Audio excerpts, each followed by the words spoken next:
ஒரு காலத்தில் அசுரர்கள் தேவர்களை அடிக்கடி தொந்தரவு செய்தார்கள். அசுரர்களின் சக்தி அதிகமாகி தேவர்கள் பல இடங்களில் தோல்வி அடைந்தார்கள்.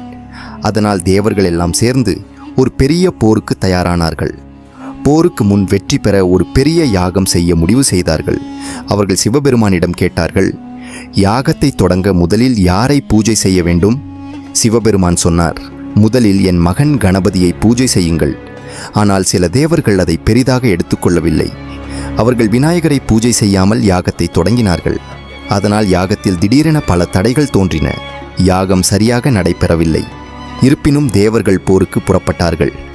அசுரர்கள் மிகுந்த சக்தியுடன் தாக்கினர். அந்த போரில் தேவர்கள் தோல்வியடைந்தார்கள். அவர்கள் மிகவும் வருத்தப்பட்டார்கள். அப்போதுதான் அவர்கள் சிவபெருமானிடம் மீண்டும் சென்றார்கள். சிவன் சொன்னார், நான் சொன்னதை நீங்கள் மறந்துவிட்டீர்கள். இந்த முறை அவர்கள் முதலில் விநாயகரை பூஜை செய்தார்கள். யாகம் எந்த தடையும் இல்லாமல் வெற்றியாக நடந்தது. போரில் தேவர்கள் பெரிய வெற்றி பெற்றார்கள். அதனால்தான் இன்று வரை எந்த நல்ல காரியமும் தொடங்கும் போது முதலில் விநாயகரை பூஜை செய்கிறார்கள்.